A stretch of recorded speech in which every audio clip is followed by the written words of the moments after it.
আসসালামু আলাইকুম রহমতুল্লাহি ওবরাকাতুহ। রব্বি ইশরাহ লি সাদরি ওয়া ইয়াসসির লি আমরি ওয়াহলুল উকদাতাম মিন লিসানি ইয়াফকাহু কওলি। আশা করি আপনারা সকলেই ভালো আছেন। কিছু কথা বলবো ইসলাম নিয়ে। ইসলামে শাসক নির্বাচন, শাসকের ভূমিকা কী, একজন শাসক জনগণ এবং রাষ্ট্রের কাছে কী পরিমাণ দায়বদ্ধ থাকে, এই রিলেটেড কিছু কথা বলবো। ভিডিওটা একটু লং হতে পারে, আশা করি ধৈর্যের সহিত আপনারা সাথে থাকবেন।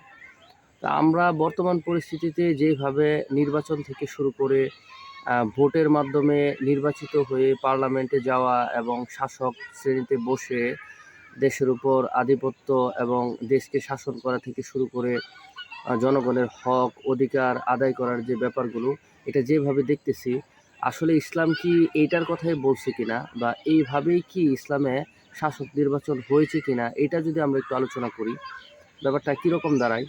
তো আমরা মূলত হচ্ছে আল্লাহ রাসূল সাল্লাল্লাহু আলাইহি সাল্লাম পৃথিবী থেকে বিদায় নেওয়ার পর কিভাবে খোলাফায়ে রাশিদিন অর্থাৎ চারজন যে আছে আমাদের আবু বকর, ওমর, ওসমান, আলী বিন আবি তালিব রাদিয়াল্লাহু তাআলা আনহু, তাদের সময়কালটা কিভাবে গেছে এবং তারা মূলত কিভাবে শাসন কার্য পরিচালনা করেছেন এবং তাদের ওয়েটা কী ছিল, কোন ওয়েতে তারা নির্বাচিত হয়েছেন এবং কোন ওয়েতে তারা দেশ সমাজ রাষ্ট্র পরিচালনা করেছেন, কিভাবে তারা শাসন কার্য পরিচালনা করে আজকে আমাদের কাছে রোল মডেল হিসেবে ওনারা আমাদের রিয়েল হিরো।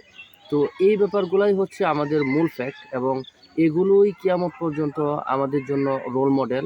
এর বাহিরে আর কোনো মডেল আমাদের নেই এবং যদি অন্য কোনো মডেল থাকে ওইটা আমাদের জন্য অ্যাকসেপ্টেবল না, ওইটা আমরা অ্যাকসেপ্ট করব না, ওইটা আমরা নেব না। কারণ আমাদের সব কিছু ফিক্সড করা আল্লাহর জমিনে আল্লাহর আইন কিভাবে বাস্তবায়িত হবে, কিভাবে এই আইন দ্বারা শাসক, সমাজ, রাষ্ট্র, মানুষ থেকে শুরু করে সবাই পরিচালিত হবেন, এটার কমপ্লিট একটা চার্টার, কমপ্লিট একটা প্যাকেজ আল্লাহ তাআলা আমাদেরকে দিয়ে দিয়েছেন এবং ওইভাবেই আমরা সিরা, হাদিস, কুরআন সব জায়গায় এগুলো হচ্ছে কমপ্লিটলি হচ্ছে কম্বাইন করে আমাদের কাছে এগুলো মজুদ আছে, উপস্থিত আছে। তো ওই জায়গা থেকে যদি বলি, আল্লাহ রাসূল সাল্লাল্লাহু আলাইহি ওয়াসাল্লাম পৃথিবী থেকে বিদায় নেওয়ার পর আবু বকর রাদিয়াল্লাহুর হাতে যখন বায়াত গ্রহণ করা হয়, ওই বায়াতের সিস্টেমটা কীরকম ছিল? ওইটা কি কোনো নির্বাচনী ভোট প্রক্রিয়ায় ছিল? না, ওইরকম কোনো কিছু ছিল না। দেন যদি আমরা বলি যে উমর ইবনুল খাত্তাবের সিলেকশনটা কী ছিল? শুরায়ে মজলিস বা মজলিসে শুরা যেটাই বলি। তো ওই সিলেকশনটা কীভাবে ছিল? কীভাবে উমর ইবনুল খাত্তাবকে হচ্ছে নির্বাচন করা হয়?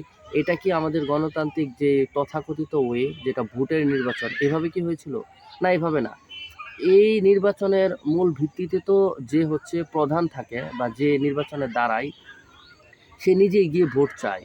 সে মানুষের দ্বারে দ্বারে যায়, মানুষকে বলে যে আমি যোগ্য, আমি উপযুক্ত, আমাকে ভোট দিন, আমি আপনাদেরকে আপনাদের অধিকার বুঝিয়ে দেব এবং আপনাদের যোগ্য শাসক হিসাবে নির্বাচিত হয়ে আপনাদের চাওয়া পাওয়াগুলো পূরণ করব। তো ইসলামে তো যে এটা ক্লেম করবে যে আমাকে নির্বাচন করেন, আমি উপযুক্ত, সে প্রথমেই ডিসকোয়ালিফাই, সে বাতিল, তার সাথে কোনো কানেকশন নাই, সে হচ্ছে আপনার বাহিরে। এই যে একটা প্রক্রিয়া, যে জায়গায় নির্বাচন করা বা হচ্ছে যে জায়গায় শাসক সিলেক্ট করার যেই সিস্টেম, এই সিস্টেম থেকে সে বাহিরে। সে বলতে পারবে না নিজে থেকে যে আমি হচ্ছে উপযুক্ত, আমাকে দায়িত্ব দিন। কারণ এটা এত সেনসিটিভ, এত গুরুত্বপূর্ণ, এত ইম্পর্টেন্ট একটা জায়গা, এই জায়গায় আপনাকে আল্লাহ তাআলার কাছে জবাবদিহি করতে হবে এবং নট অনলি জবাবদিহি, এটার উপযুক্ত জবাবদিহি করতে না পারলে চিরস্থায়ী জাহান্নাম। আপনি এতগুলো মানুষ, এতগুলো কি বলে যে প্রক্রিয়া, সবগুলো কমপ্লিট করে এমন একটা আসনে বসে আছেন যে জায়গা থেকে প্রত্যেকটা মানুষ, প্রত্যেকটা অবস্থা, সব কিছুর দায়ভার আপনার উপর। যেমন উমর ইবনুল খাত্তাব এটা বলছিলেন যে ফুরাদের শেষ প্রান্তে যদি, অর্থাৎ ফুরাদ নদীর শেষ প্রান্তে যদি একটা ছাগলের বাচ্চা মরে পড়ে থাকে, ওইটার জবাবদিহিও আমার উমর ইবনুল খাত্তাবের করতে হবে। তো এটা এত গুরুত্বপূর্ণ বিষয়, আপনি কিভাবে চেয়ে নিতে পারেন? যদি চেয়ে নেন, তার মানে হচ্ছে আপনি বুঝতেই পারেন নাই যে আসলে দায়িত্বটা কত কঠিন এবং এটা কত গুরুত্বপূর্ণ। আপনি জবাবদিহির আয়তায় আসলে এটা আসলে আল্লাহর কাছে জবাবদিহি করতে পারবেন কিনা বা আমি আপনি করতে পারবো কিনা, এটা একটা মেজর কোশ্চেন। তো আমরা গতানুগতিক যে ওয়েতে দেখতেছি যে ভোট খাওয়া বা গণতান্ত্রিক ওয়ে, এগুলোর সাথে ইসলামের কোনো কানেকশন নাই। ইসলাম আসলে এটা না। তবে আমাদেরকে অবশ্যই শরিয়া দ্বারা শাসিত হতে হবে এবং শরিয়া আইন বাস্তবায়ন করা, পৃথিবীতে খেলাফা সিস্টেম ফিরিয়ে নিয়ে আসা, এটাই আমাদের মেজর এবং প্রধান মাকসাদের একটা হওয়া উচিত। কারণ আপনার নামাজ, রোজা, হজ, যাকাত থেকে শুরু করে যা কিছু আছে সব কিছু এই সিস্টেমের আন্ডারে। আপনার সিস্টেম যদি ঠিক না থাকে তাহলে ওইগুলা ইনফিরাদি আমল হিসেবে থাকবে, ঠিক আছে, কিন্তু আলটিমেটলি ওই হাদিসটার কথা যদি বলি যে আল্লাহ সাল্লাল্লাহু আলাইহি সাল্লাম বলেছেন যে কিয়ামতের ময়দানে দেখা যাবে যে একটা লোহার জিনজিল দিয়ে বা লোহার শিকল দিয়ে দলে দলে বা ঝাঁকে ঝাঁকে মানুষকে জাহান্নামের থেকে টেনে বা হচ্ছে জাহান্নামের কাছ থেকে টেনে নিয়ে আসা হচ্ছে, এবং ওইটা হচ্ছে এই সিস্টেমের যেই শিকল, এই শিকল যদি আমাদের সিস্টেম ঠিক থাকে, আমাদের যদি খিলাফা সিস্টেম থাকে, আমাদের যদি সারিয়া সিস্টেম থাকে, তাহলে আমরা চাইলেও অনেক সময় অনেক কিছু করতে পারবো না।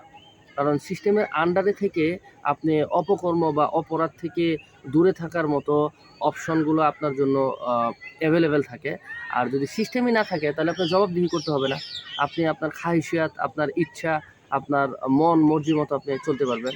তো আসলে শাসক নির্বাচনের প্রক্রিয়াটা হতে হবে নববী প্রক্রিয়া, সুন্নতির প্রক্রিয়া, যেই প্রক্রিয়া বা যেই সিস্টেমের ওয়েতে আমাদের পূর্ববর্তী যে খলিফা বা খোলাফায়ে রাশিদিন তারা কিভাবে নির্বাচিত হয়েছেন, এটা যদি দেখি, স্পেশালি বিশেষভাবে যদি বলি আলী বিন আবি তালিব, ওনার যেই আপনার হচ্ছে খলিফা নির্বাচন হওয়ার যে প্রক্রিয়াটা, বা উনি যেভাবে হচ্ছে নির্বাচিত হন বা যেভাবে শাসকের পজিশনে বসেন, এইটাকে বিশেষ করে আমাদের ফলো করতে হবে। এবং ওনার পরবর্তীতে উনি চলে যাওয়ার পরে হাসান ইবনে আলী, হাসান রাদিয়াল্লাহুকে কিভাবে শাসক হিসাবে নির্বাচন করা হয়, এইটা খুবই ইম্পর্টেন্ট আমাদের জন্য। কারণ এইটাই হচ্ছে এখনকার সিচুয়েশন বা পরিস্থিতিতে যদি বলি তাহলে আমাদের সাথে পারফেক্টলি ম্যাচ করে। হ্যাঁ, তাহলে এই বিষয়গুলো আমাদের আসলে ঘাটাঘাটি করা প্রয়োজন, একটু বিশেষভাবে হচ্ছে পড়াশোনা করা প্রয়োজন যে তারা কিভাবে নির্বাচিত হন এবং তারা কিভাবে সমাজ, রাষ্ট্র, দেশ পরিচালনা করেন এবং কিভাবে হচ্ছে প্রত্যেকের হক আদায় করেন। কারণ হক আদায় করাটা এই জায়গায় ইম্পর্টেন্ট, গুরুত্বপূর্ণ।